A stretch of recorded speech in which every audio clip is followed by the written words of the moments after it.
प्रस्तुत है महात्मा गांधी की आत्मकथा सत्य के प्रयोग, जिसका अनुवाद किया है श्री काशीनाथ द्विवेदी जी ने। आज हम सुनेंगे भाग 2 का अध्याय 20, जिसका शीर्षक है बाला सुंदरम। जैसी जिसकी भावना वैसी उसका फल। इस नियम को अपने बारे में मैंने अनेक बार घटते हुए देखा है। जनता की अर्थात गरीबों की सेवा करने की मेरी प्रबल इच्छा ने गरीबों के साथ मेरा संबंध हमेशा ही अनायास जोड़ दिया है। यद्यपि नेटाल इंडियन कांग्रेस में उपनिवेश में पैदा हुए हिंदुस्तानियों ने प्रवेश किया था और मुहर्रिरों का समाज उसमें दाखिल हुआ था, फिर भी मजदूरों ने, गिरमिटिया समाज के लोगों ने उसमें प्रवेश नहीं किया था। कांग्रेस उनकी नहीं हुई थी। वे उसमें चंदा देकर और दाखिल होकर उसे अपना नहीं सके थे। उनके मन में कांग्रेस के प्रति प्रेम तो तभी पैदा हो सकता था जब कांग्रेस उनकी सेवा करे। ऐसा प्रसंग अपने आप आ गया, और वह भी ऐसे समय आया जबकि मैं स्वयं अथवा कांग्रेस उसके लिए शायद तैयार थी। मुझे वकालत शुरू किए हुए अभी मुश्किल से 2-4 महीने हुए थे। कांग्रेस का भी बचपन था। इतने में एक दिन बाला सुंदरम नाम का एक मद्रासी हिंदुस्तानी हाथ में साफा लिए रोता रोता मेरे सामने आकर खड़ा हो गया। उसके कपड़े फटे हुए थे, वो थर-थर कांप रहा था और उसके आगे के 2 दांत टूटे हुए थे। उसके मालिक ने उसे बुरी तरह मारा था। तमिल समझने वाले अपने मुहर्रिरों के द्वारा मैंने उसकी स्थिति जान ली। बाला सुंदरम एक प्रतिष्ठित गोरे के यहाँ मजदूरी करता था। मालिक किसी वजह से गुस्सा होगा, उसे होश न रहा और उसने बाला सुंदरम की खूब जमकर पिटाई की। परिणाम स्वरूप बाला सुंदरम के 2 दांत टूट गए। मैंने उसे डॉक्टर के यहाँ भेजा। उन दिनों गोरे डॉक्टर ही मिलते थे। मुझे चोट संबंधी प्रमाण पत्र की आवश्यकता थी। उसे प्राप्त करके मैं बाला सुंदरम को मजिस्ट्रेट के पास ले गया। वहां बाला सुंदरम का शपथ पत्र प्रस्तुत किया। उसे पढ़कर मजिस्ट्रेट मालिक पर गुस्सा हुआ। उसने मालिक के नाम समन जारी करने का हुक्म दिया। मेरी नीयत मालिक को सजा कराने की नहीं थी। मुझे तो बाला सुंदरम को उसके पंजे से छुड़ाना था। मैंने गिरमिटियों के संबंध रखने वाले कानून की छानबीन कर ली।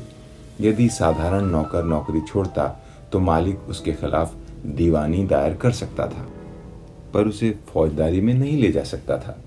गिरमिट में और साधारण नौकरी में बहुत फर्क था, पर खास फर्क यह था कि अगर गिरमिटिया मालिक को छोड़े तो वह फौजदारी गुनाह माना जाता था और उसके लिए उसे कैद भुगतनी होती थी।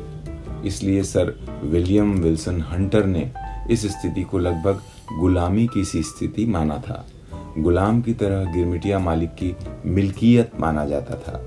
बाला सुंदरम को छुड़ाने के केवल 2 उपाय थे।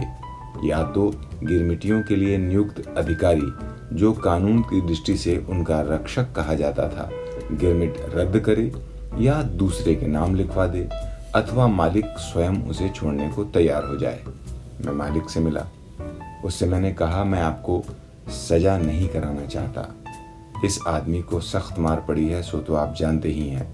आप इसका गिरमिट दूसरे के नाम लिखने को राजी हो जाएं तो मुझे संतोष होगा। मालिक यही चाहता था। फिर मैं रक्षक से मिला। उसने भी सहमत होना स्वीकार किया, पर शर्त यह रखी कि मैं बाल सुंदरम के लिए नया मालिक खोज दूं। मुझे नए अंग्रेज मालिक की खोज करनी थी। हिंदुस्तानियों को गिरमिटिया मजदूर रखने की इजाजत नहीं थी। मैं अभी कुछ ही अंग्रेजों को पहचानता था। उन्होंने मुझ पर मेहरबानी करके बाला सुंदरम को रखना मंजूर कर लिया। मैंने उनकी कृपा को साभार स्वीकार किया। मजिस्ट्रेट ने मालिक को अपराधी ठहराकर यह लिख दिया कि उसने बाला सुंदरम का गिरमिट दूसरे के नाम लिखाना स्वीकार किया है। बाला सुंदरम के मामले की बात गिरमिटियों में चारों तरफ फैल गई और मैं उनका बंधु मान लिया गया। मुझे ये बात अच्छी लगी। मेरे दफ्तर में गिरमिटियों का तांता सा लग गया और मुझे उनके सुख दुख जानने की बड़ी सुविधा हो गई। बाला सुंदरम के मामले की भनक ठेठ मद्रास प्रांत तक पहुंची। इस प्रांत के जिन जिन हिस्सों में लोग नेटाल के गिरमिट में जाते, उन्हें गिरमिटिया ही इस मामले की जानकारी देते थे। वैसे ये मामला महत्व का नहीं था, पर लोगों को यह जानकर आनंद और आश्चर्य हुआ कि उनके लिए प्रकट रूप से काम करने वाला कोई आदमी निकल आया है।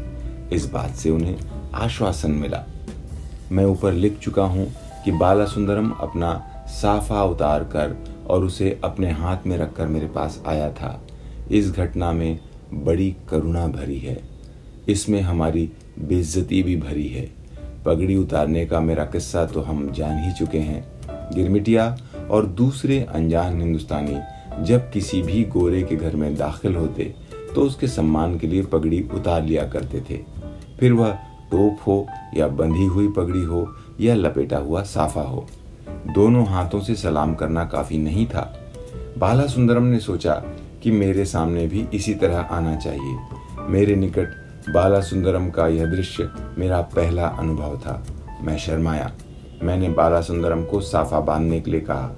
बड़े संकोच के साथ उसने साफा बांधा, पर इससे उसे जो खुशी हुई उसे मैं ताड़ गया।